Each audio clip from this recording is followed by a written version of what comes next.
Welcome to the Swinburne Professional Staff Network podcast, the podcast professionals with Kristy and Ash, made by professional staff for all Swinburne staff. Hi, I'm Kristy and I'm one half of this podcasting duo. And for those who don't know, I work in the School of Business Law and Entrepreneurship, or SOBL, in the Centre for Social Impact and the CXI Research Group. But enough about me because, you know, I can bang on. Let me introduce to the mic the wonderful, the very kind and the best boss ever, Ash Carden. Thank you, Kristy, champion of amazing welcomes. Great. I think I'm going to sneak into the script sometimes and look, it's okay. It's so good to see you, Ash. And how you going? And I got to see you yesterday as well at the Christmas party. No, in real life. Not bad. Apart from in my infinite wisdom, good time on the podcast to bring up work-life balance and your own physical health.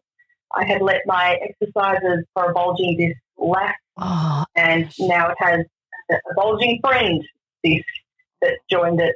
So, which is absolutely fine now in terms of physio and getting on the exercises and all those things. And it's just that reminder to prioritise yourself and your health always, because these things can slip so easily, especially this time of year.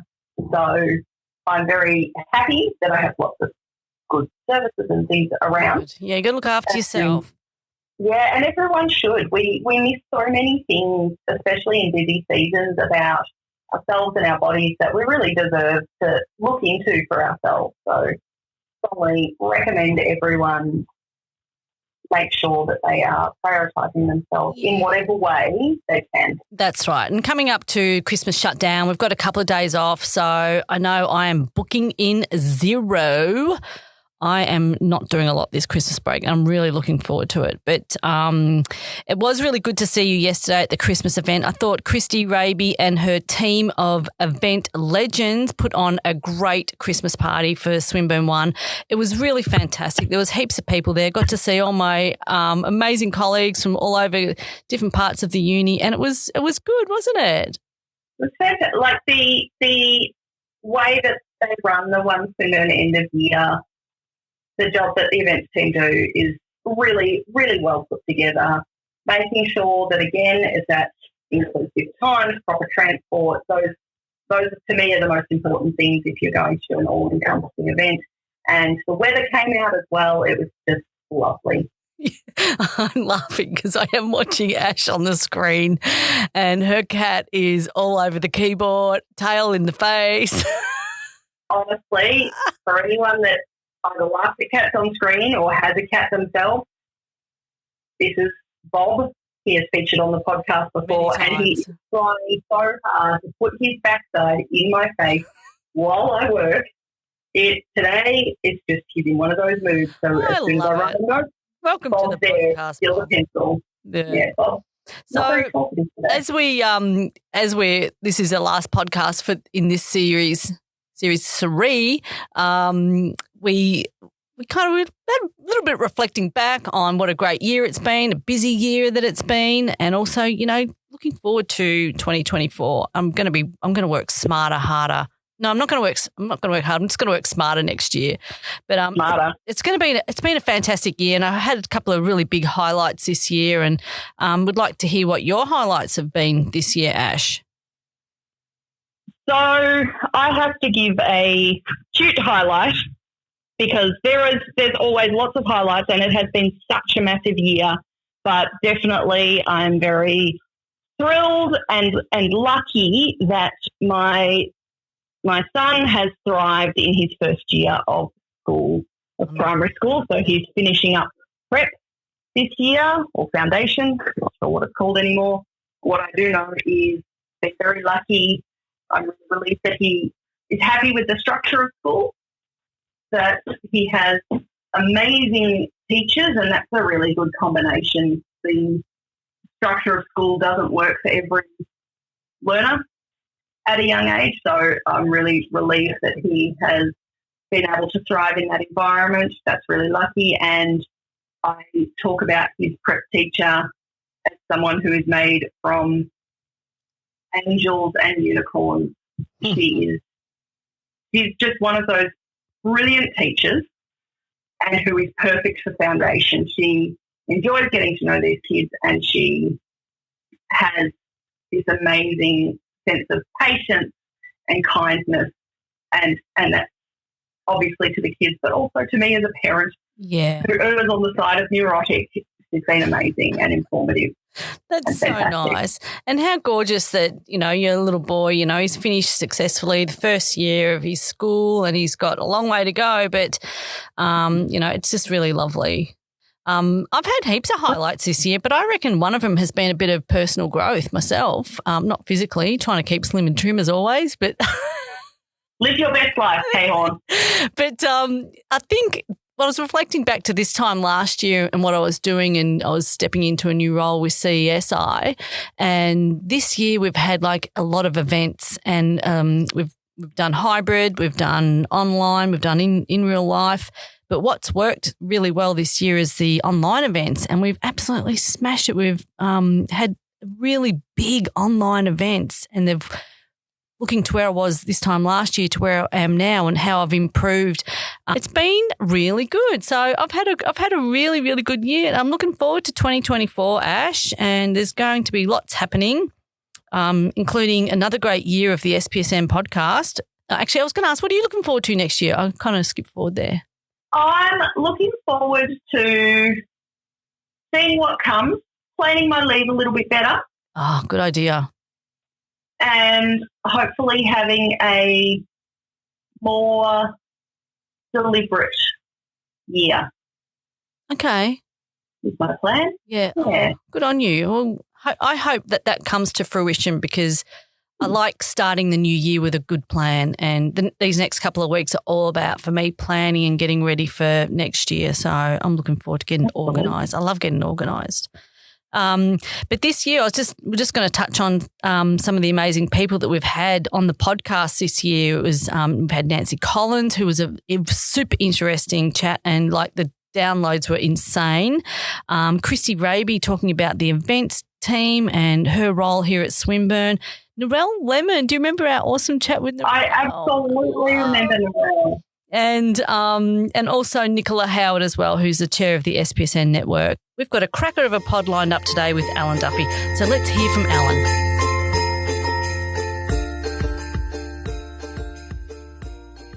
We're thrilled to have Professor Alan Duffy join us today. Alan is the Pro-Vice Chancellor of Flagship Initiatives at Swinburne University with a distinguished background in astrophysics. He has extensive experience in supercomputer modelling and programming, and Alan has been at the forefront of scientific innovation. His leadership in space technology and industry, along with his engaging presentations on science and astrophysics, has made him a renowned figure in the field and a bit of a legend here at Swinburne. Thank you so much, Alan, for being here with us today as we wrap up this season of our podcast. Oh, it's an absolute pleasure. Thanks for having me. Did you like that intro? I like that. That was nice, yeah. It's really good, wasn't it? I mean, I almost felt like I could have written it myself for you. That was very kind. Thank you. It was. Thank you for joining us, Alan, on our end of year podcast. I also am reeling on how good of an intro that was. I kind of think that people, when we need people to like have an end of year, celebrate yourself, come on the podcast and get a wrap up of all the wonderful things that you do and are known for. Well, that's a nice present. I mean, that's the reward for coming on the podcast, is some pleasant words to be said about you. It seems like a good deal.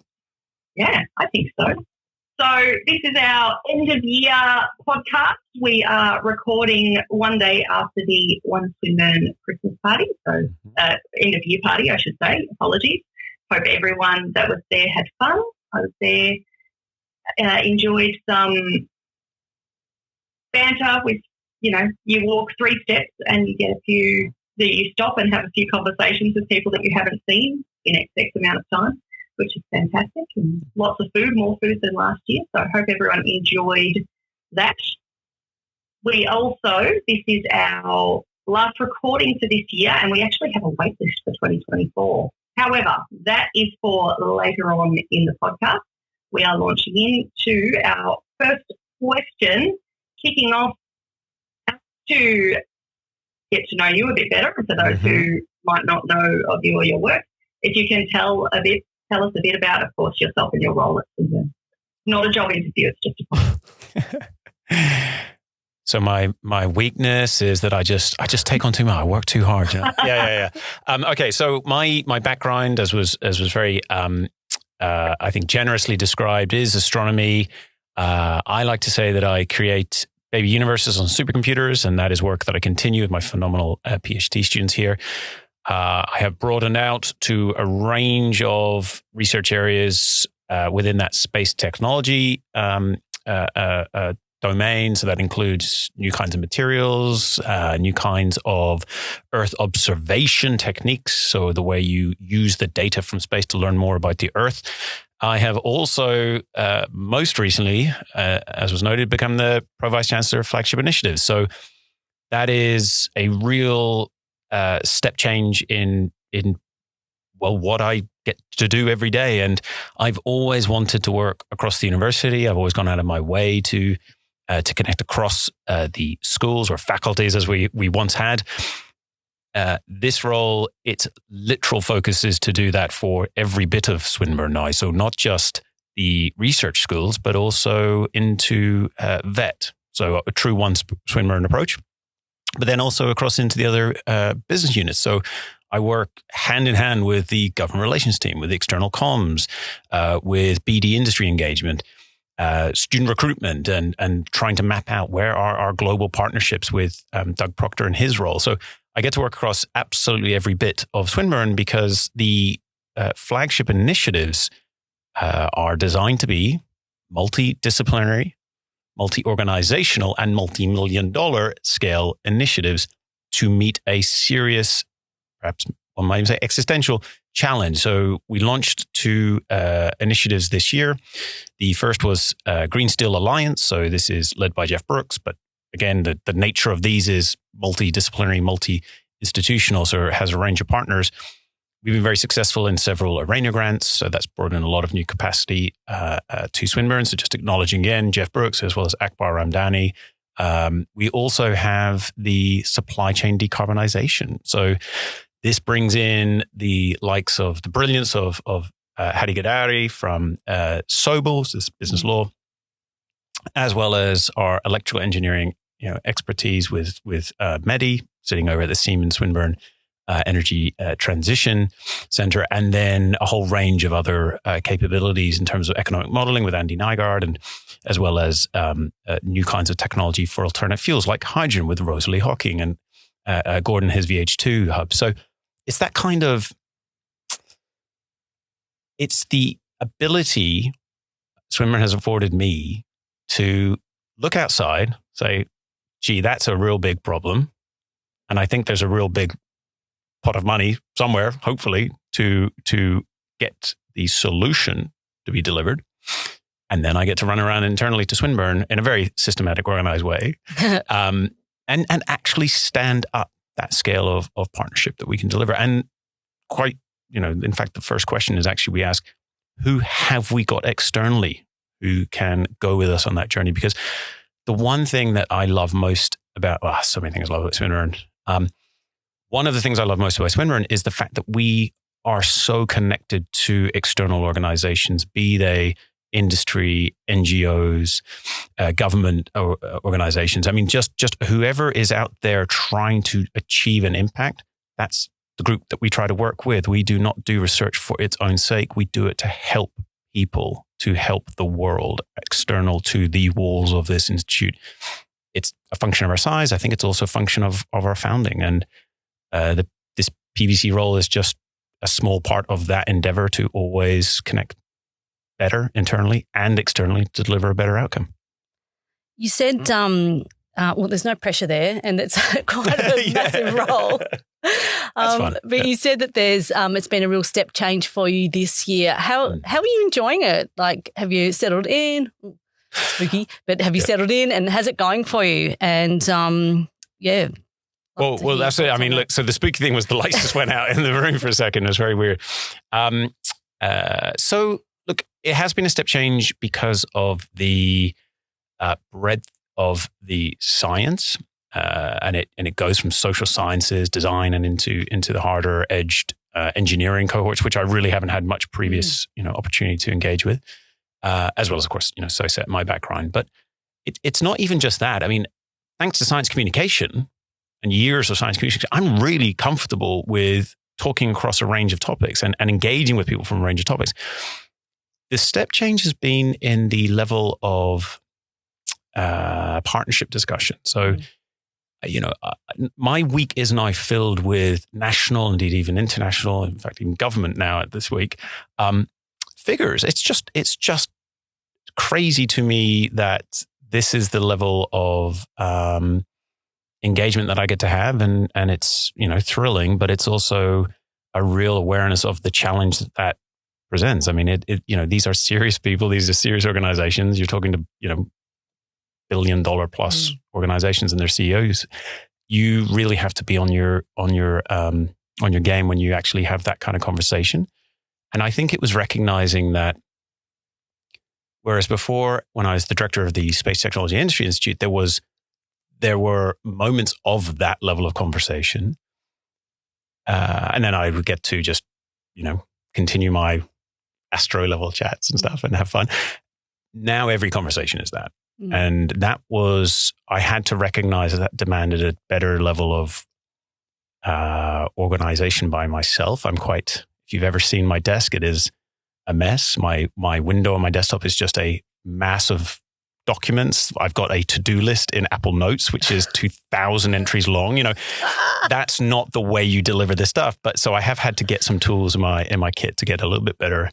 And that's really what I meant by stepping up, was the scale of this demands a more structured approach by me in a way that I have not had to previously, if I can be completely honest with everyone here, have to do. I was able to just get by with old techniques, old habits.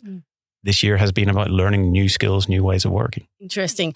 And you're speaking to the right audience. This is the Swinburne Professional Staff Network. So I know I'm completely anal and organised when it comes to absolutely everything. So if you ever need a hand tidying up, you tap into some of our amazing professional staff that I would love that. Tick that off. I was going to ask, actually, with the multidisciplinary, multi-institutional, multi-business, multi-million-dollar, multiple surprises in an inside Swinburne context. Yeah, I was working on that the whole time, evidently. What's the multitude, but what's been the most surprising thing that you found out, like discovered or understood about a different area of the university? Oh, good question, Ash. Yeah, it is. So one thing has been just how diverse the organizational structure of Swinburne is. And, I've been at Swinburne now. In fact, it will be 10 years come March. So I'll have been 1 year in the PVC role at that point. I have met entire functions that I'd never had the pleasure of meeting before. I mean, that is wild to me. And it's something I'm now taking great pains to address. So I ensure that when I have I convene several uni-wide working groups devoted to certain flagships and certain very large projects, one of which got announced earlier this week, which we maybe get into in a bit.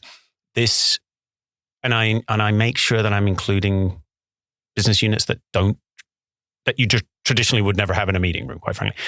And what has surprised me is how, and it shouldn't have, because we are so collaborative at Swinburne. Everyone really does put their hand up, but just how generous people have been with their time. They're coming to these meetings. They're being, asked to bring new analyses or data of our partnerships, or, let's track every student wherever they've gone externally, all of this level of inquiry, just so that we get a little bit of better insight about, well, who might be the best partner for us in this developing field, or, what are the existing relationships that we can help grow and with these other bits of Swinburne. And that level of collegiality, again, I always knew it was here and I've always felt it. It's the reason I have enjoyed my time at Swinburne so much. And have, quite frankly, the ridiculous assumption that I could succeed in this role was because I knew I could rely on others. But my goodness, they've been generous. It's been a fantastic year. And I think the most surprising thing has been about everyone has gone with me on that journey. Well, I think, we saw it at the end of year function, and 1,600 people registered at least. I mean, there must be many more who were there, bussed in from Turner and Croydon. It was just a big celebration at Hawthorne. But it was how fun, as you say, every 3 steps you bump into someone you haven't seen in a while, you have a catch up. And for me, it was just really fun how often the last person I'd spoken to didn't know this next person or their business unit or functional unit. So I was able to then make those little connections as I went, like a little train. So that was fun, handing over one new introduction to the other. But I do think that the level of discretionary effort that Swinburne staff give is second to none. It's, I have been at other universities and I continue to engage closely with other universities, and no slight on them, but, particularly the bigger ones, you just don't get it. You just don't get that level of connectivity, and their scale affords them certain advantages, but I think it's a huge disadvantage when it comes to trying to solve really challenging all of organizational challenges that really require people to step outside of their specific functional role and say, how can I solve the problem together with my colleagues? Because if you have to escalate it all the way to the top and then it cascades back down, I mean, you'd be waiting a year if you're lucky for that kind of level of approach. And sometimes it just takes a phone call. Yeah, exactly. Or coffee at Gomez. Oh, yeah. I spend a ridiculous amount of my salary at Gomez. Hey, Alan, you hinted at some of the high-profile projects, and one that you alluded to just earlier. Are you able to tell us a little bit more about that project? And this is kind of a two-pronged question. And then and with those high-profile projects, there comes a lot of media with that. We've seen you at Parliament House this year. Oh, yeah, that was fun. Okay. That one's not been announced, actually. So, okay, so that specific Parliament House trip. So the big announcement this week was the French-Australian Centre for Energy Transition. We had the French Foreign Minister actually come to Swinburne, the only university that she visited. She was in Parliament in Canberra one day, she was at Swinburne the next. It's an extraordinary indication of the level of, I guess, capability that we have in this domain. We are partnered with University of Grenoble Alpes and CEA, the French Energy Research Agency. And as founding members, we're trying to bring French, Australian industry and research organizations together to meet the needs and challenges of the Indo-Pacific region as they undertake their future. So it is an energy transition, but it is broader than that as well. It includes supply chain decarbonization. This is something, not surprisingly, I'm very keen about, having set up that flagship. But these kinds of ways of delivering new capabilities and solutions into the Indo-Pac region, which is incredibly varied. Their needs from Pacific Islands to large developed economies, Malaysia, Indonesia. I mean, it just could not be more varied or different, which is the exciting, if I can say, intellectual challenge for me is working with my colleagues to find out how we can help, and then how we can tweak the offerings of our industry partners through a little bit of joint research collaboration to then be fit for purpose. And that's the opportunity that FAST presents. So it was a huge launch. It involved negotiations, discussions, with DFAT from the Australian end, the French embassy on the other. And it was just an absolute ball. I mean, like not a lot of us got much sleep, and huge shout out to Lucy over the chief of staff for Pascal. I mean, putting together this kind of a scale of launch event is not easy, and particularly when you are dealing with international ministers.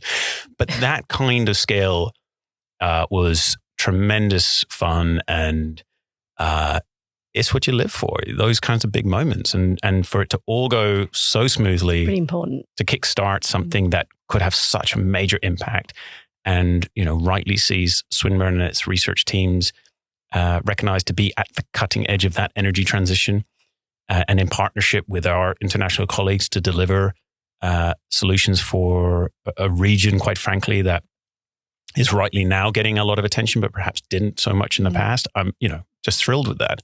And for me to have played a small role in making the announcement a success, and now, of course, the delivery of Facet going forward, it has been a thrill and was a surprising way to close out a year. Because obviously when I started the PVC role in February when I came back from parental leave, that was not on my radar. It was on other people's radars. And then you get brought in and you think, wow, the scale of some of the activities that Swinburne, our ambitions are. It's pretty impressive, isn't it? Yeah. Yeah. So it means you're in the media a fair bit. And I wanted to ask, do you like being in the media? Do you enjoy being in the media? And like particularly on this podcast, which is pretty cool. Well, this has been the highlight. Thank you. Yeah. I mean, being on the desk for the project was pretty good too, though. Yeah. Do I like it? That's a really good question. No one's ever asked me, do I like it? I recognize the opportunity it affords to try to get some science that perhaps the audience has never heard of, but really, really can benefit from knowing and trying to do the best job possible in explaining that, right? So I really recognize the opportunity and its import. I would say I take it very seriously, so probably don't enjoy it as much because I see it as a great obligation to get it right. So I'm not relaxed doing it. I mean, I've come in with quite a bit of work behind, particularly if it's a topic I'm not as familiar with. But no, I mean, it's something that I've gotten better at doing.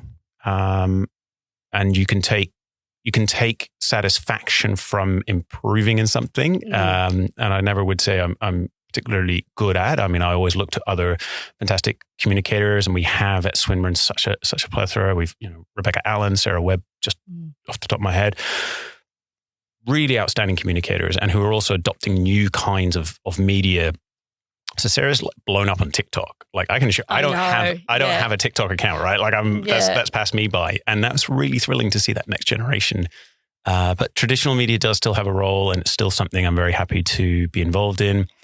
But I also am very happy to sponsor other faces and voices to be there rather than me. And most of the time, if I'm honest, I'm now literally handballing to my colleagues, and I've worked with a few other people to come up to be ready for those opportunities, because usually I get a text and then I flick the text on and that's it. Yeah. So that's the warning is, you're going to, like, Channel 10 wants you to come in and chat about this thing, or 9 or News or whomever.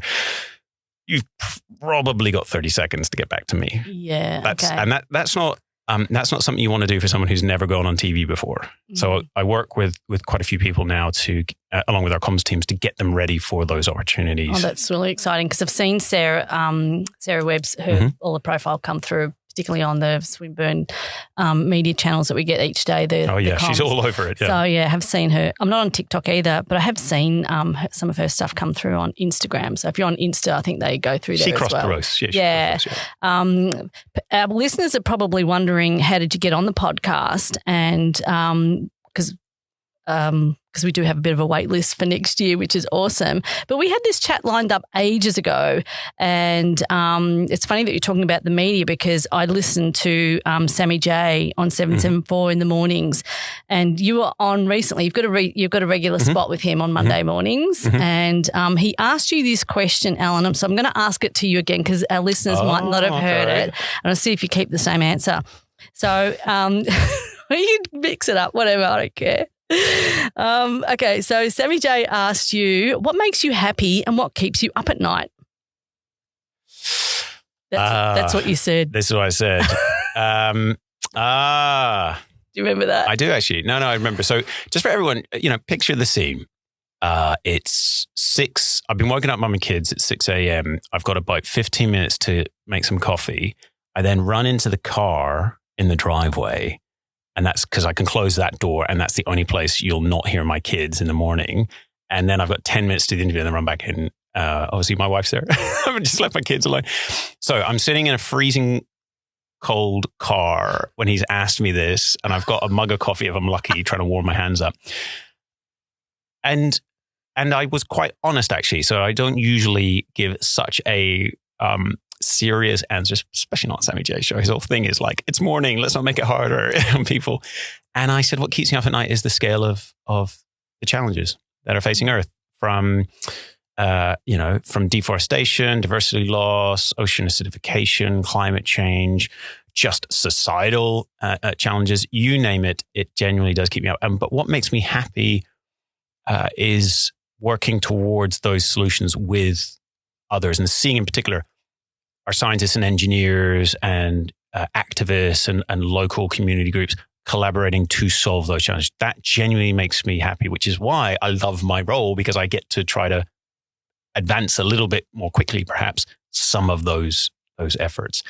So I got very serious on his show and said that climate change keeps you up at night. I mean, he's like, oh, come on, man, I'm doing a morning breakfast show. And then he does a big numbers Duffy thing. Yeah. Rocket fiery death. That would have been worse. Well, look, it doesn't keep me up at night, but we are going to die. The sun will expand and burn the earth, but it's 4 billion years off, right? So don't lose sleep over it. Pivoting from rocks of fiery death or not, and sort of backtracking. So for the SPFM podcast and the Swinburne Professional Staff Network, we are about development. Mm-hmm. And a lot of what you've talked about is landing in conversations and how you facilitate that for other colleagues and help prepare them. So in the example of the media and definitely television, but also though, how have you landed and been open to opportunities or closed off certain opportunities for some sort of balance and sanity? I think you've got 2 kids. 2, yeah. Okay, so balance might be a bit of a broad term for anyone in life, but with young kids generally. So how have you sort of navigated the early parts of those conversations and when you start jumping in and also including others? So I would almost immediately start the process of including others. So let's imagine new initiative where, I've heard some intel from our industry advisory board, right? So Swinburne's Industry Research Advisory Board, and this is their problem, right? So that's where you start. There's an identified problem. Let's start thinking about it. And I immediately just go out and talk. I mean, I'm talking to every school, usually the ADRs, phenomenal resource. If you want to know what's going on in a school, you ask the ADRs. You then get some insights about who might be worth a follow-up conversation. And probably that's about the time that I start to formally begin to bring people together in small, and working group is too grand a term, right? It's just the first initial chat. But it's very quickly, and this is something that I've actually learned to do, and you talk about development. So I actually was afforded an external coach, right? So just for a few sessions to specifically ask this point about leadership. And it's how you structure what is called pleadership, right? So it's pleading for resources. It's pleading for others to help. And it's called pleadership. So I think it's David Crothers said this first. So this idea of you don't have direct authority over, I don't have authority over anyone, right? All I can do is ask for their help, ask for their time. And that's, again, coming back to the generosity piece. But what motivates people, particularly in Swinburne, is the mission, right? And if you can articulate that there is a big thing out there that we might affect, then I've always found a great response. So when you do your, and now trying to, sort of make this as a translatable lesson, you bring together a couple of those initial early identified people through your conversations, and you tell them why they're there. You literally say, this is the purpose for this gathering. Mm-hmm. And here's the bit that I was told by my coach, and it has worked well. And then you tell them how they can get out. What is the end point of this structure, gathering? How do we deem it successful and transition out? How do you get your time back? Maybe you don't. Maybe it has now evolved to a formal permanent structure. Maybe it's of such value that we call it a new thing. But that's a transition point. In other words, this doesn't just sit in your diary or drift along forever. What are you there to do, and how do you end it? Mm-hmm.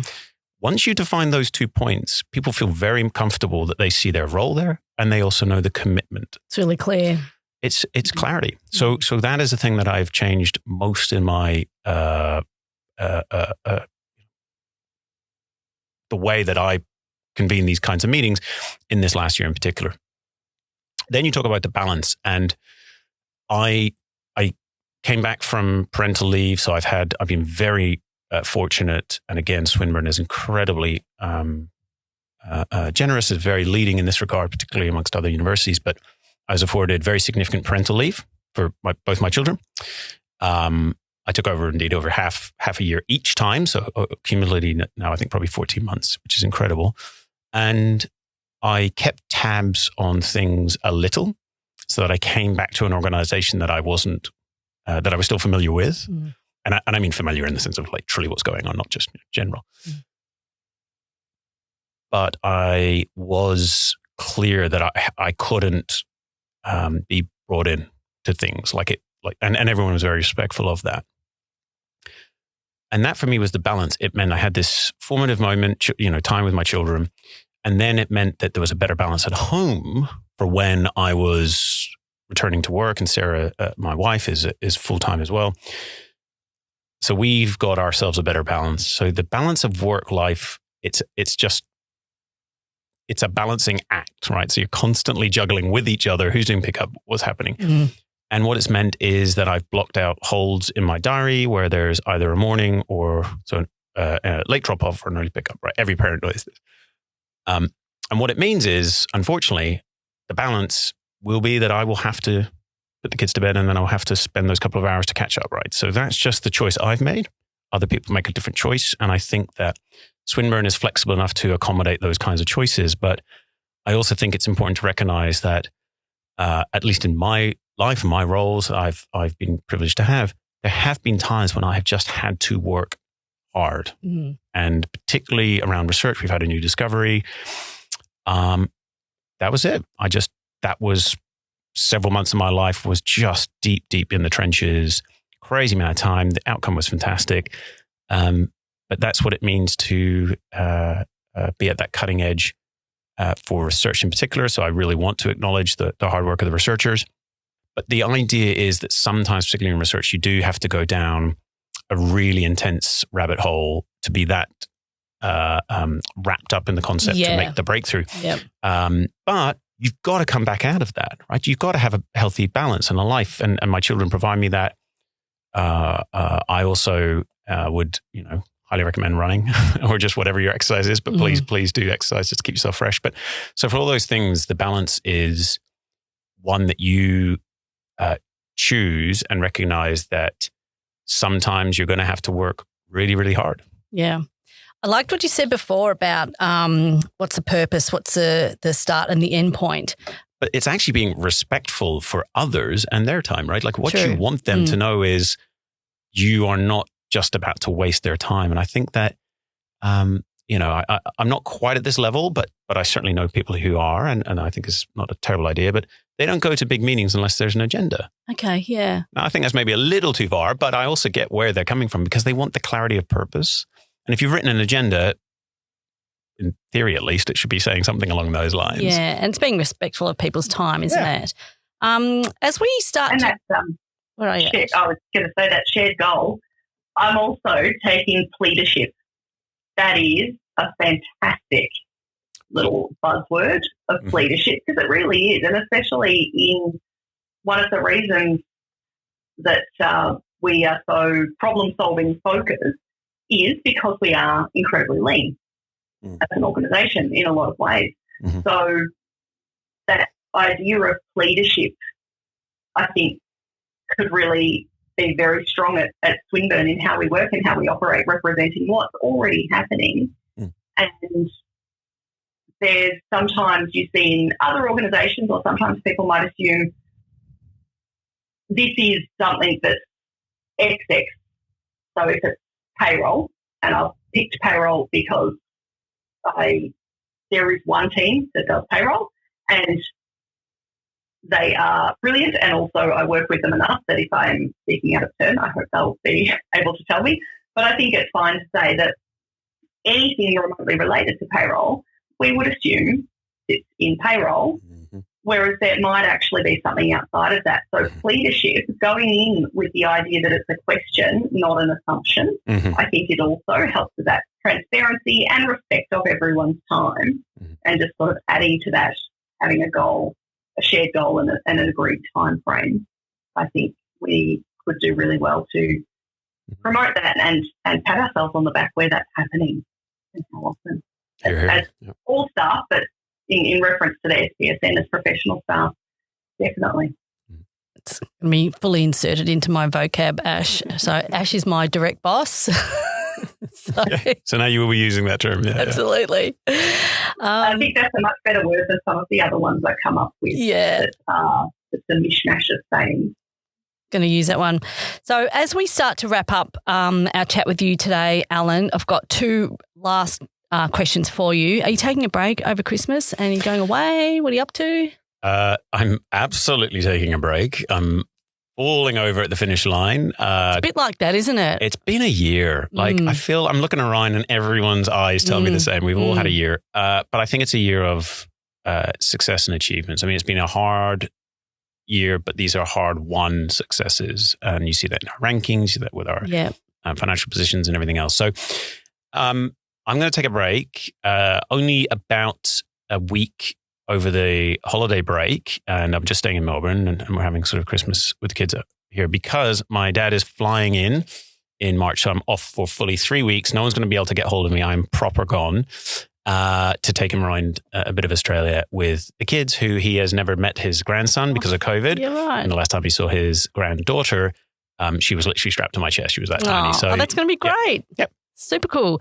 Okay, so we're coming up to Christmas and just got one last question here for you, and it's, what is your cosmic wish list? So if you could receive any scientific instrument or tech as a Christmas gift, what would that be? So I won't be able to get it, and Santa knows not to send this to me, but I really want a PS5. I haven't played computer games for so many years. What would I really get? I would get a look, honestly, I would probably go chat to the team at Bintel and get probably the Celestron, maybe a 6-inch. It's a Wi-Fi controlled, self-directing, kind of like, orientating telescope. So you literally just go beep, beep on your phone and it just swivels across and you're targeting Saturn or whatever. Fantastic. The whole thing has made astronomy just way too easy. There's no pain involved. There's no suffering. And not them saying science, needs to be, but there was a level of satisfaction when you manually adjusted everything and had to eyeball where you think the planet might be. Now, literally a Wi-Fi guided telescope just pivots and does it. And if I'm honest, that's what I would want. Oh, that sounds really good. Well, I hope you get what you wish for. So, but we'd just like the Astro version of power steering. Yeah. Well, and even automatic drive. If I'm on it, I'm like an old school manual kind of shift stick.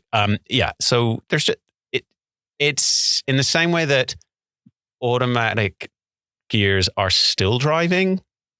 But if I'm honest, you get a little bit more kudos for doing a really sweet gear change on the manual. Same thing in astronomy. You're still an astronomer, but if you've had to eyeball dead reckon where you think the star is and bang, you pick it out, that's just a level of respect that others will give you. Right? So in a few years, I'm looking forward to hearing sort of some of the newer astrophysicists saying about how they're told they have to go and learn in the old way on the old equipment, in the same way it's learn on an old car, learn on an old tractor. Mm-hmm. Mm-hmm. I think so. So we have a partnership with the WM Keck Observatory. We are now formal partners alongside University of California, Caltech, and NASA and University of Hawaii. That's it. No one else outside of the US has ever been allowed to be a partner. So huge opportunity. We can directly control it from the AMDC Keck room. Looks fantastic. But if I'm honest, and we really do try to do this for our students, you've got to at least once go to the telescope. It's wonderful to have the control system in front of you virtually, so to speak. Very much a different experience, learning opportunity to see a $1 billion asset, a 10 meter mirror, almost atom perfect polished, and to know that that's what you're controlling from around the world. Sometimes you just got to see it to believe it. That's so fantastic. Thank you, Alan, for your time today. It has been really fun chat and very interesting. Thank you so much for having me. It's been a real there was pleasure. words in the middle. I'm not sure we all understood, but have a lovely end of year. Me. That's okay. And yeah, I hope end of year is fantastic, and when Dad comes across, that the whole family just has an amazing time. Thanks so much, Ash. Yeah, I'm sure we will have fun. Yeah. Well, that wraps up another season of the podcast Professionals with Kristy and Ash. We have loved chatting with some of our amazing and brilliant staff here at Swinburne, and we'll be back next year, season 4. Can you believe that, Ash? I never can. So. Yeah, I know. It's pretty cool. And we already have a great lineup of Swinburne guests ready to roll out. So we can't wait to share that with you. So finally, before we hang up, Ash, don't disappoint our audience. Can you please give us a score out of 10 for this episode? I think going gold star. I made a snap decision right that second to change our rating system, and now it's gold star. I love it. Great work. All right. Well, thank you. Thank you for that, Ash. Thank you, Alan, for joining us. And thank you to everybody who listens who has listened to us in 2023. Our download numbers are just amazing. They're off the scale. So see you all next year. Thanks so much. Bye for now.